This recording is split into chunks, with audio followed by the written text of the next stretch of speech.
Bonjour, mesdames, messieurs, ici Michel Lacroix qui vous souhaite la bienvenue à l'émission Au 19e. Cette semaine, une rencontre avec Jon Rahm. C'est un jeune joueur espagnol, probablement le joueur recru par excellence sur le circuit PGA Tour au cours de la saison 2017. Il a été absolument exceptionnel. D'abord parce qu'il avait été le joueur amateur numéro 1 au monde. Il s'est ensuite dirigé du côté d'Arizona State, où il a fait son apprentissage du côté américain avec le frère de Phil Mickelson. Il a été vraiment exceptionnel à chacune de ses sorties sur le circuit PGA Tour, une grande vedette en devenir. Parlant de grande vedette en devenir, Laurent Desmarchais. C'est un jeune Québécois qu'on vous présente. Il a commencé son apprentissage sur la scène du golf, il avait 3 ans. Colosse, il a lui aussi fort bien fait du côté provincial et s'apprête à faire la même chose du côté national. Notre célébrité cette semaine, il a été animateur à la radio, à la télé, à Salut Bonjour notamment pour une période de 8 ans. On sera donc en compagnie de Benoît Gagnon. Tout ça et plus encore cette semaine à l'émission Au 19e. Au 19e, une présentation de vos concessionnaires Subaru du Québec. Subaru, confiance et évolution. En collaboration avec Golf Île-du-Prince-Édouard, la destination golf numéro 1 au Canada.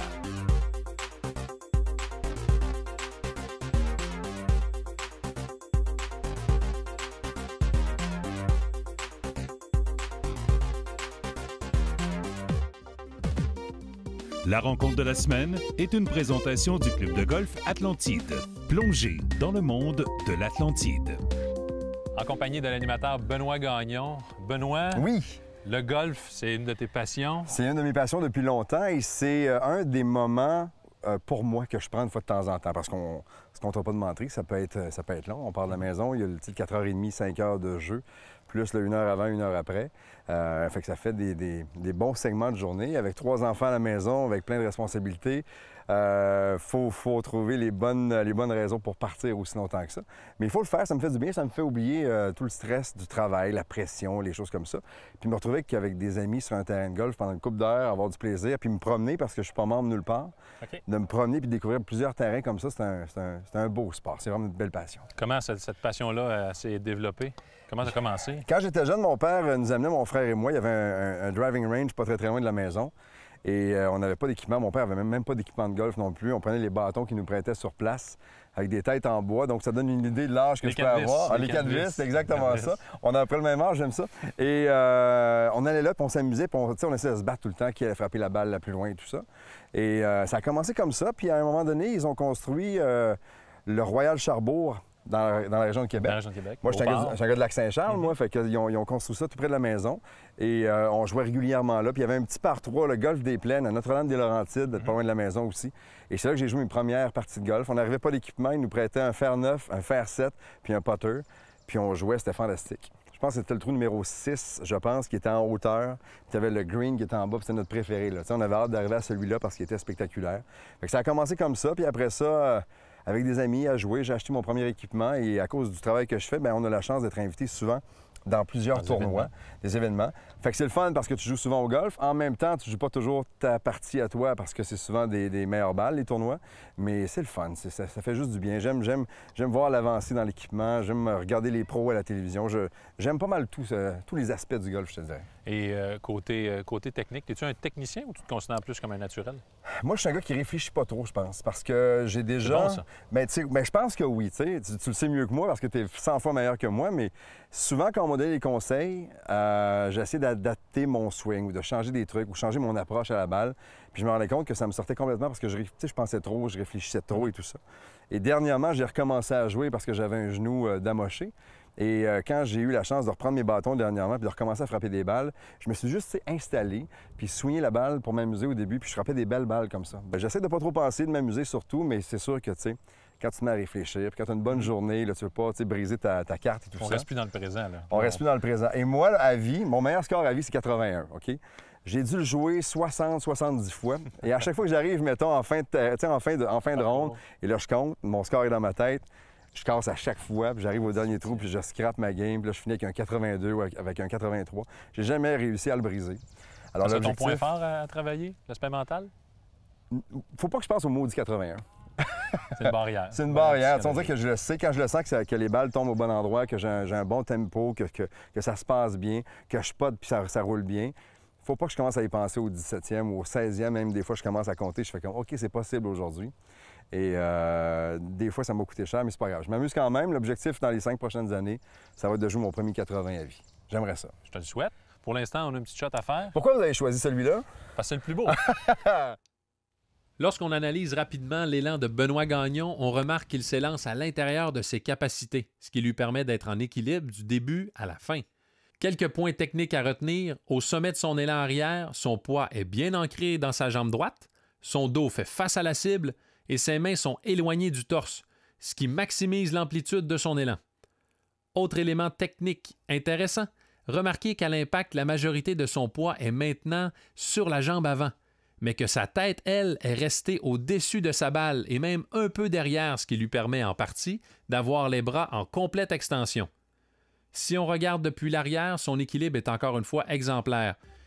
En résumé, Benoît possède un mouvement simple, stable et répétitif. Bon swing, ça.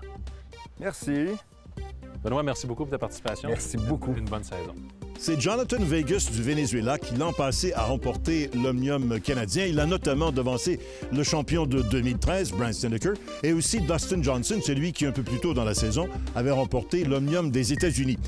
Vegas, cependant, a dû revenir de l'arrière pour remporter ce tournoi. Combien de coups derrière? Voilà notre question. Est-ce que c'est A, 3, B, 5 ou C, 7? Je reviens avec la réponse dans quelques instants.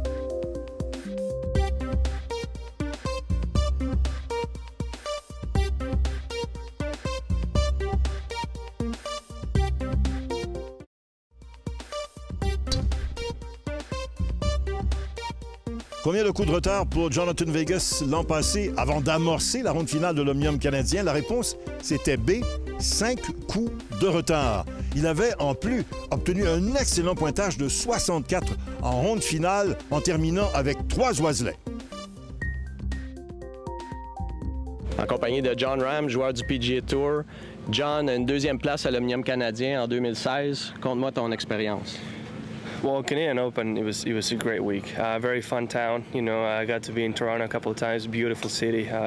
Golf course was amazing. I loved the design. The greens were nice and firm and fast, and you know the fairways were fast too. So it was pretty hard to keep it in place. You know, it was a good test. It was a short golf course. It was playing short, but it was a great test for all of us.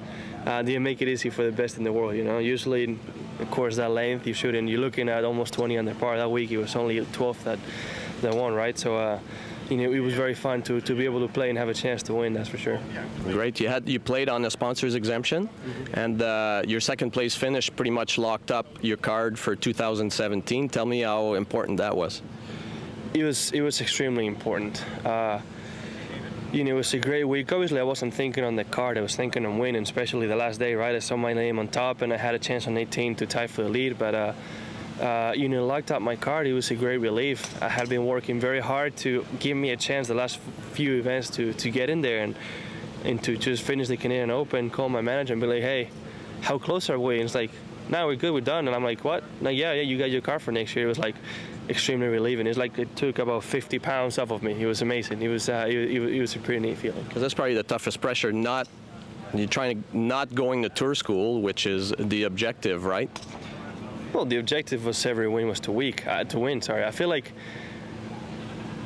having that in the back of my mind, knowing that I had to play good, it just helped me. You know, I like to have a little pressure, and having that goal, I think it helped me play so good at the beginning. Perfect. Now the pressure's off. So what are you looking forward to in 17?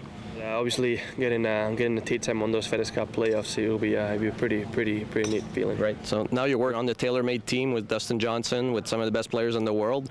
Your objective is to get up there with them, I'm assuming. So what's been the big change in your equipment for this year? Hasn't been a really big change. You know, I'm trying the new stuff, the new drivers, the new woods. Everything looks amazing. You know, they're really doing a really good job. Somehow hitting it farther, but I'm looking forward. You know, trying the new ball. I've been a Pro V1X guy forever, and you know, they brought out this new ball, the TP5X, that you know, has very great reviews. And what I tried is, you know, the ball goes farther. So I really want to try it on the golf course and see if it performs as good as it does on the range, and see if it can help me out, you know, play better. So compared to the best in the world, Jason Days, the Dustin Johnson, how does that help you being around those guys, being on the TaylorMade team, and hitting with them, just exchanging ideas and the game, are they helpful to you?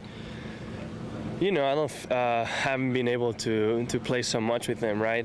Because they play a different schedule than I do. But the few times I've been with them, it's just I try to just learn from what they do. You know, just watch what they're doing. I try not to bother them too much. I don't want any secrets or anything. I try to learn just by watching what they're doing and how they do it and how they hit it and how they think. I try to talk a lot to the caddies too. The caddies are the ones who usually know the most about the players, and I get a lot of insight from them. But I don't want to go out of my way to bother them on the range or anything. Obviously, you know, they're there to work and you know, and make a living out of it. So I try to learn without bothering them too much. Great, John. Thanks for your time. Good luck in 17. Thank you very much. Les trouvailles de la semaine avec Jean-Sébastien Légaré. La première découverte de la semaine est une enveloppe aimantée pour votre laser ou votre télémètre. Le Stick-It vous permet d'avoir votre outil de distance à portée de main que vous jouez en voiturette ou à pied. Sur le cadre extérieur, sous le volant ou tout simplement sur la face de l'un de vos fers, il tient solidement et deviendra rapidement un indispensable. Si vous avez de la difficulté avec l'armement de vos poignets, l'ouverture de la face lors de l'élan arrière ou vous manquez tout simplement de puissance, le Power Package est un outil éducatif qui vous permet d'armer vos poignets de la bonne façon et de maintenir cette position le plus longtemps possible. Vous n'avez qu'à attacher le Power Package à votre bâton de golf et lancez-vous en vous assurant d'appuyer vos avant-bras au bon endroit. On termine mes nouveautés 2017 avec une plateforme révolutionnaire qui vous permet de vous élancer sur n'importe quelle surface inégale. Les pieds plus hauts que la balle ou l'inverse, la plateforme synthétique ToughFly 360 possède un mécanisme à ressort qui vous permet de tourner et positionner la plateforme comme vous le désirez. Voilà une invention qui vous permet de parfaire ce que vous n'avez jamais eu l'occasion de pratiquer au terrain d'exercice.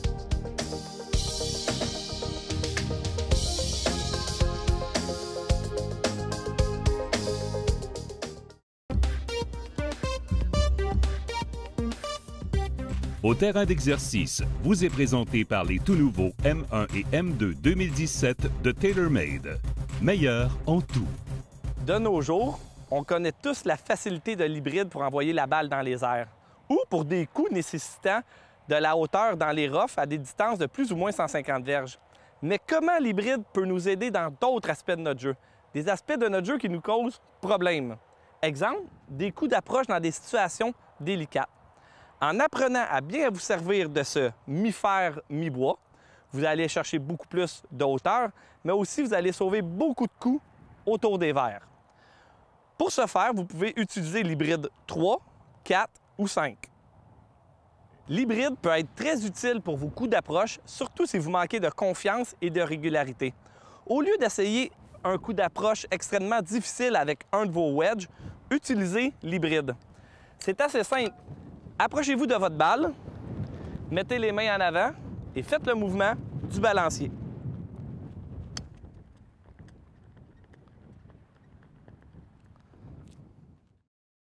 À l'adresse, la balle est au milieu des pieds. Les mains, elles, sont basses sur la tige, un peu en avant de la balle. À la montée, les poignets doivent rester passifs. L'angle de la tête de bâton permet à la balle de s'envoler naturellement. Lors de vos entraînements, essayez de garder la tête du bâton le plus près du sol possible, autant sur la montée arrière que sur la montée avant, pour assurer un bon balayage de la balle. Il est certain qu'il faut un peu de pratique pour trouver la bonne force, car la balle aura tendance à partir rapidement de la face de bâton. Mais soyez certain que vos balles finiront plus près du trou. Maintenant, voici deux autres situations où l'utilisation de l'hybride peut être très utile. La première est dans une trappe de sable.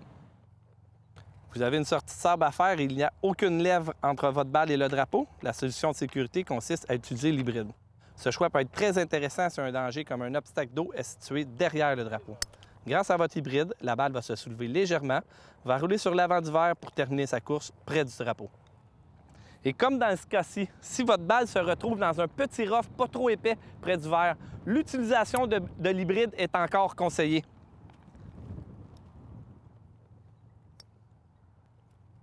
Dans ce cas-ci, vous pouvez placer la balle un peu plus vers votre pied arrière pour frapper la balle en descendant. L'ouverture de la face de bâton permettra à la balle de s'élever. Il est important de pratiquer ce genre de coup, mais n'oubliez pas qu'il n'y a pas qu'un seul moyen pour se rendre près du trou. Amusez-vous bien et bon golf! En compagnie de Laurent Desmarchais, qui a été le champion junior au Québec en 2016, ou en fait joueur par excellence. Oui. D'abord, félicitations. Merci beaucoup. Est-ce que tu peux nous parler un peu de la façon que ça s'est déroulé pour toi l'an dernier? J'ai travaillé très fort durant l'hiver et l'été, puis ça m'a permis d'être récompensé avec des vraiment belles performances, puis vraiment des beaux titres durant toute l'année. Tu as commencé à jouer très tôt dans ta vie? Oui, vers l'âge de 3 ans, c'est mon père qui m'a initié. J'étais dans ma cour, puis mes bâtons en plastique, puis il m'a vraiment initié très tôt au golf. Puis ensuite, comment ça s'est passé pour toi? Tu as tout de suite adhéré à des ligues. Comment ça s'est passé? Vers l'âge de 7-8 ans, j'ai commencé à faire des tournois sur le Matches Tour, puis sur le circuit Verdure, puis j'ai vraiment développé une passion pour ce sport-là qui m'a fait continuer, puis vraiment aimer ça de plus en plus. Ton père, tantôt, me disait qu'en 1 an, tu es passé de 5 pieds 10 à 6 pieds 4. J'imagine que ça t'a dû adapter ton élan. Oui, surtout aussi les bâtons. Il a fallu que je les rallonge pour avoir un meilleur feeling puis un meilleur contrôle. Quels sont tes projets pour 2017? C'est quoi tes objectifs? Qu'est-ce que tu veux faire exactement? Comme j'ai dit auparavant, j'aimerais vraiment ça faire l'équipe nationale, avoir encore de bonnes performances puis continuer à élever mon niveau de jeu. Laurent, tu as commencé à jouer au golf très tôt. Est-ce qu'il y a un joueur qui est ton modèle? Je te dirais Tiger Woods parce que il a vraiment changé l'image du golf. Il l'a rendu vraiment populaire, puis je pense que c'est grâce à ça qu'on a beaucoup de relève aujourd'hui. Et dans son jeu, qu'est-ce que tu apprécies le plus? Est-ce que c'est l'aspect mental, l'aspect physique, son développement? Qu'est-ce que tu apprécies le plus? J'aimais vraiment ça, le voir à l'œuvre, parce qu'on voyait vraiment qu'il dérangeait ses adversaires, puis qu'il jouait dans le mental, puis il met vraiment un swing vraiment solide, puis c'est vraiment un bon spectacle de le voir à l'œuvre. Maintenant, tu es membre au club de golf Vallée du Richelieu. Oui. Là-bas, comment tu es perçu? Est-ce que les gens vont t'aider beaucoup là-bas? Je te dirais que ma victoire au championnat du club l'année passée m'a beaucoup aidé. Les membres m'aident beaucoup. Ils veulent souvent jouer avec moi, puis je suis vraiment aimé dans le club. Ton entraîneur, Daniel Langevin, est-ce que tu peux nous en parler un peu du travail que tu as fait avec lui? C'est ma 2e année que je suis avec lui. J'aime ce qu'il m'apporte. Il m'apporte une stabilité dans mon élan. Il me met en confiance avant les tournois. Puis même peu importe comment tu vas frapper, tu vas te sentir bien en confiance durant ta game, puis tu vas pouvoir bien performer quand même. Laurent, un gros merci d'avoir participé à l'émission. Puis bonne chance pour la saison. Merci. Merci.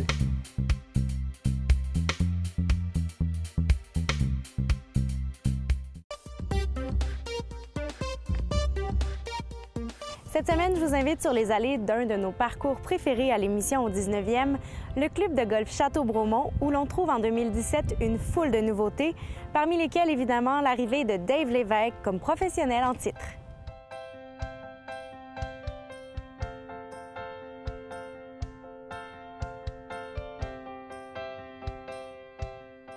On a beaucoup de nouveautés en 2017 qui fait de nous, encore une fois, le terrain le plus populaire des cantons de l'Est. Cette année, on a rajouté un forfait golf et vignoble. Donc, les gens adorent des forfaits golf et vignoble parce qu'ils arrivent dans la région, ils peuvent visiter 4 vignobles différents, dégustation, visite du vignoble. Ça ajoute un plus au forfait. C'est pas juste de dire on fait un forfait golf. On s'en vient ici pour visiter la région, voir qu'est-ce qu'il y a d'autre. On sait que les gens qui s'en viennent en forfait ici, c'est des gens qui viennent de Québec, de Gatineau, des Laurentides, du Lac-Saint-Jean, du bas du fleuve. Donc, on attire des gens de partout à travers la province. Donc, on leur rajoute un petit quelque chose qui est le fun, qui est agréable. C'est pas juste de jouer au golf, c'est de pouvoir faire une autre activité qui est le fun. Donc, le forfait vignoble qui se rajoute avec les forfaits avec le théâtre Juste pour rire, qui se rajoute avec les spas. Vraiment, là, on y va dans tout ce qu'il y a de complet. Autre nouveauté cette année, c'est sûr que nos voiturettes de golf font jaser beaucoup.